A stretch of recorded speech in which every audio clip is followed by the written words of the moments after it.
बिस्मिल्लाहिर्रहमानिर्रहीम अस्सलाम वालेकुम। हाल ही में मुफ्ती तकी उस्मानी साहब ने एक फ़तवा जारी किया है जिसमें उन्होंने ये बात बताई है कि जो क्रिप्टो करेंसी है बिटकॉइन ये हराम है। तो इसके हवाले से बहुत तशवीश पाई जाती है सोसाइटी के अंदर। आज मैं इस पर बात करूँगा। वीडियो बनाने से पहले मैंने इसका फ़लसफ़ा जानने की कोशिश की है कि ये क्रिप्टो करेंसी होती क्या है और किस तरह वजूद में आई है और ये किस तरह चल रही है, एक्सेप्ट क्यों की जा रही है। इन सारी चीज़ों को सामने रखा। फिर उसके बाद जो फ़िक़्ह के उसूल होते हैं जिनको बुनियाद बनाकर आप किसी चीज़ को फ़र्ज़, वाजिब, सुन्नत मुअक्कदा, गैर मुअक्कदा, मुस्तहब, मुबाह या दूसरी तरफ जो नहीं है जिसमें हराम, मकरूह तहरीमी, असाह, तंज़ीह, खिलाफ औला, तो इन चीज़ों को जो जिन उसूलों को बुनियाद बनाकर इनकी दर्जाबंदी फुक़हा ने की है तो उसको बुनियाद बना उन्हीं उसूलों को सामने रखकर मैंने क्रिप्टो करेंसी को उस पर परखा है कि आइदर क्या ये हराम के दर्जे में आता है, मकरूह के दर्जे में आता है या मुस्तहब है या मुबाह के दर्जे में आता है। तो मैं आज इसी पर बात करूँगा। सबसे पहले मैं आपको एक बात बताऊँ कि जब आप कोई भी मुफ्ती साहब जो होते हैं उन्हें जब किसी चीज़ को हराम करार देना होता है या मकरूह करार देना होता है तो उनके लिए लाजिम होता है कि शरीयत की तरफ से बड़ी सॉलिड बैकग्राउंड फराहम करें। तो जब आप किसी चीज़ को हराम करार देते हैं तो फुक़हा का ये उसूल है कि उस चीज़ को की मना पर कतई सबूत हो और वो कतई दलालत हो और तलब जाज़म साथ पाई जाए। अब तीनों चीज़ें क्या हैं? कतई सबूत का मतलब ये होता है कि कुरान मजीद की नस से वो चीज़ हराम साबित हो, मना करार दिया गया हो। फिर उसके बाद अगर कुरान मजीद की नस मौजूद ना हो तो जमात सहाबा से साबित हो, यानी कि कोई एक आध सहाबी की रिवायत मौजूद ना हो, एक दो तीन सहाबा किराम, पूरी जमात सहाबा से उस चीज़ का मना होना साबित होना ज़रूरी होता है हराम करार देने के लिए। फिर कतई दलालत का मतलब ये होता है कि बाज़ दफ़ा एक एक लफ्ज़ के बहुत सारे माने होते हैं। जैसे लफ्ज़ सलात के 56 माने हैं, तो जब आप कहते हैं वाक़ीम सलात तो इसका क्या माना है? कतई सबूत तो हो गया कि कुरान मजीद में आया। अब कतई दलालत क्या है? या उसके सलात के तो 56 माने हैं, तो उनमें से 55 मानों का एहतमाल आपने रफ़ा करना और एक माना पर एतबार करना है। तो वो उस एक माना को जब हम लेते हैं तो उसका माना यही होता है कि जो हम सुबह शाम 5 टाइम नमाज पढ़ते हैं। तो कतई सबूत भी हो गया, कतई दलालत भी हो गया और शिद्दत के साथ हुक्म है फ़र्ज़ के दर्जे का, तो वो फिर क्या होता है कि ये फ़र्ज़ के दर्जे में आ जाती है। और अगर उसका आप इनकार करते हैं तो फिर उसका उलट हराम होता है। तो बिल्कुल इसी तरह से जो चीज़ें हराम कर दी गई होती हैं जिसमें शराब है, जुआ है, बदकारी है, तो ये चीज़ें इसी तरह से कतई सबूत भी होती हैं कि या तो कुरान मजीद की नस से साबित होती हैं या जमात सहाबा से साबित होती हैं। और जो चीज़ मना हुई होती है उसका माना भी क्लियर होता है। फिर उसके पीछे तलब जाज़म यानी कि शिद्दत के साथ उसका हुक्म भी होता है, तब वो हराम के दर्जे में जाती है। और अगर हुक्म में शिद्दत ना हो, थोड़ी सी नरमी हो, तलब ताकीद की हो, तो फिर वो मकरूह के दर्जे में जाता है। फिर तलब तरगीब की हो तो फिर वो मकरूह तंज़ीही या फिर खिलाफ औला के दर्जे में जाता है। तो जब मुफ्ती साहब ने ये फतवा दिया तो उनके लिए लाजिम है कि वो इस चीज़ को बुनियाद बनाएं कि किस वजह से ये इसको हराम के दर्जे में वो लेते हैं। चूँकि अब ज़ाहिर क्रिप्टो करेंसी या डिजिटल करेंसी उसका जिक्र कुरान मजीद में या हदीस में तो मौजूद नहीं है। आप किसी चीज़ पर क्यास करेंगे, उसके अंदर के एलिमेंट्स को देखेंगे, इसके अंदर क्या चीज़ ऐसी है कि जिसको शरीयत ने सख्ती के साथ कंडेम किया है, मना किया है या हराम के दर्जे किया है, तो उस पर फिर क्यास करके आप इसको हराम करेंगे। जैसा कि शराब हराम है तो चर्स को शराब पर क्यास करके तो आप चर्स पर भी हराम का फतवा लगाते हैं। बिल्कुल इसी तरह से क्रिप्टो करेंसी के बारे में भी करना पड़ेगा। तो मौजूदा सूरत हाल में मैंने देखा कि उसमें इस तरह की चीज़ नज़र नहीं आती।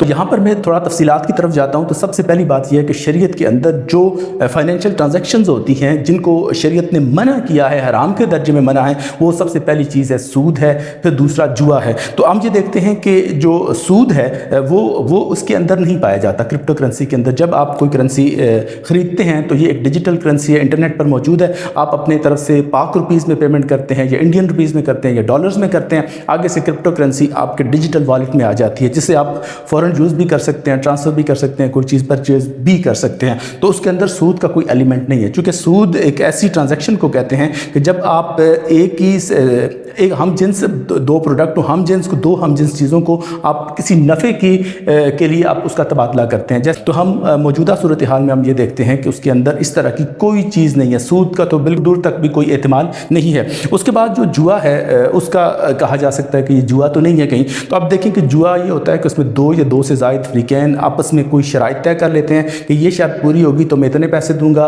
और अगर ना पूरी हुई तो आप पैसे देंगे। तो इस तरह से वो आपस में तय कर लेते हैं। तो जब एक बंदा विन कर जाता है तो दूसरा बंदा अपना सारा पैसा उसे दे देता है, यानी कि उसमें कोई और ट्रांजैक्शन नहीं हो रही होती। जैसा कि हम तिजारत में करते हैं कि आपको एक चीज़ ज़रूरत होती है, आप चीज़ खरीदते हैं, उसके बदले में पैसा देते हैं, तो ताजिर जो है वो पैसा कमाता है। जो हम देखें देखें अगर क्रिप्टो करेंसी को, तो इसके अंदर भी जुआ नहीं है, इसलिए ये एक डिजिटल एसेट है जिसे आप पैसे देकर ख़रीदते हैं और वो फ़ौरन आपके अकाउंट में ट्रांसफ़र हो जाता है, तो उसके अंदर जुआ का कोई एलिमेंट मौजूद नहीं है, तो लिहाजा जुआ कहकर भी इसको मुस्तरद या हराम करार नहीं दिया जा सकता। तीसरी चीज़ हरर है, जिसको आका अलैहि सलाम ने मना फरमाया, और हरर क्या चीज़ होती है कि ऐसी बै या ऐसी तिजारत जो गैर यकीनी होती है, जैसे कि उसकी मिसाल जो दी गई है कि जो मछलियाँ अभी दरिया में या समंदर में हैं आप उनको फ़रोख्त कर दें, ये जो बै होती है ये हरर होती है। या हवा में उड़ता परिंदा है उसकी आप फ़रोख्त की बात करें, या कोई गुलाम है आपका भाग गया है तो आप उस भागे हुए गुलाम का सौदा करें किसी के साथ, तो इस तरह की जो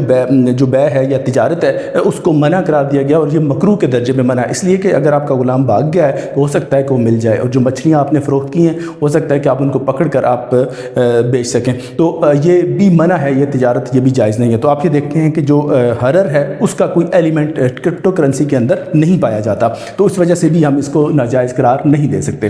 उसके बाद कुछ उलमा हैं इंटरनेट पर मैंने देखा है, वो ये कहते हैं कि ये तो डिजिटल चीज़ है तो उसका फ़िज़िकल होना ज़रूरी है, शरीयत फ़िज़िकल चीज़ों को देखती है, परखती है, तब उसको जायज़ करार देती है, तो मास डिजिटल होने की वजह से कोई चीज़ हराम या हलाल नहीं हो जाती। देखें आज तो दौर ही डिजिटल का है, तो आज जितना भी आज आप देखें तो आपकी जो वेबसाइट्स हैं ये भी डिजिटल हैं, उसके आपके मोबाइल के अंदर जो ऐप्स आप इस्तेमाल करते हैं वो डिजिटल हैं। फिर इसके अलावा आप ये देखें आपकी जैज़ कैश है, ईजी पैसा है, जितनी आप रकम ट्रांसफ़र करते हैं, बैंकों को ट्रांसफ़र करते हैं, कोई आपकी तरफ ट्रांसफ़र करता है, तो ये सारे का सारा डिजिटल होता है, और ये कोई फिजिकली कैश ट्रांसफ़र नहीं हो रही होती, ये सिर्फ एक बैलेंस है जो आप एक दूसरे को बेचता है, दूसरा इसको बेचता है। तो इस तरह ये होता है कि जो सेटलमेंट स्टेट बैंक करता है, यानी कि किस बैंक ने इसको इतने पैसे दिए, बदले में उसने इतने दिए, तो उसके बाद इतना बैलेंस होना चाहिए। तो ये जो सेटलमेंट है लेन देन की सारा दिन जो होती है, ये बाज़ दफ़ा ये सॉफ्टवेयर की मदद से फ़ौरन सेटलमेंट भी हो जाती है, नहीं तो रात के 12 बजे जब एंड ऑफ द डे होता है उस वक्त ये सारी सेटलमेंट हो जाती है, जिसके पास जितना बैलेंस होता है वो उतना उसको मिल जाता है। तो ये सारी ट्रांजैक्शन जो बैंकिंग की होती है ये सारी की सारी हमारी डिजिटल होती है,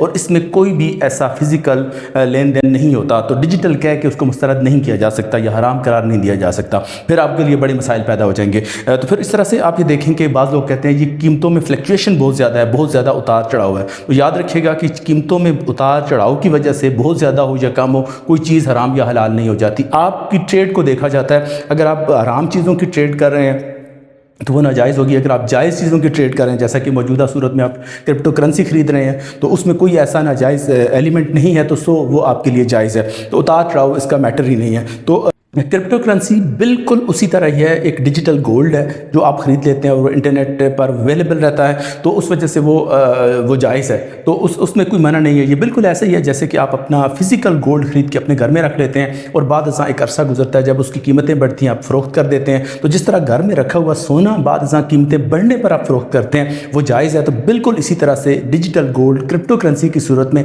आपका इंटरनेट पर डिजिटल फॉर्म में मौजूद है, तो उसे बाद कीमत बढ़ जाने पर अगर आप फ़रोख्त करते हैं तो वो भी किसी सूरत भी नाजायज़ नहीं है, बिल्कुल जायज़ है, और इससे लोगों ने बहुत ज़्यादा प्रॉफिट भी कमाया है। देखा गया है कि 2009 के बाद से अब तक इसकी कीमतों में बहुत ज़्यादा इजाफा हुआ है, जिन लोगों ने टाइम से इन्वेस्टमेंट की थी उन्हें बहुत ज़्यादा इसका बेनिफिट हुआ है। तो सबसे बड़ी बात आपको बताऊं कि ये नाजायज़ इसलिए भी नहीं है कि इंटरनेशनली एक्सेप्टेबल ये करेंसी है, ये बिल्कुल करेंसी की तरह है, और इसे जिन ममालिक ने इसे कबूल किया है उनमें अमेरिका, कनाडा, बरतानिया, Japan, Singapore, UAE, Australia, Switzerland, Germany, France, Italy, जनूबी कोरिया, भारत, मलेशिया, तुर्की, थाईलैंड, फ़िलिपाइन, ब्राज़ील, जनूबी अफ्रीका, तो इन ममालिक ने के अंदर तो ये लीगली अलाउ है। उसके बाद कुछ सख्त पाबंदियां हैं, लेकिन फिर भी इजाज़त है भारत, इंडोनेशिया और सऊदी अरब में, और कुछ जिन मुल्कों ने इसको बैन किया है 7-8 ममालिक हैं, जिनमें चीन, अलजायर, बांग्लादेश, मिस्र, नेपाल, अफ़गानिस्तान और ट्यूनिस शामिल हैं। तो आप ये देखें कि दुनिया के जो बड़े बड़े ममालिक हैं जिनकी मईशत बहुत स्ट्रांग है,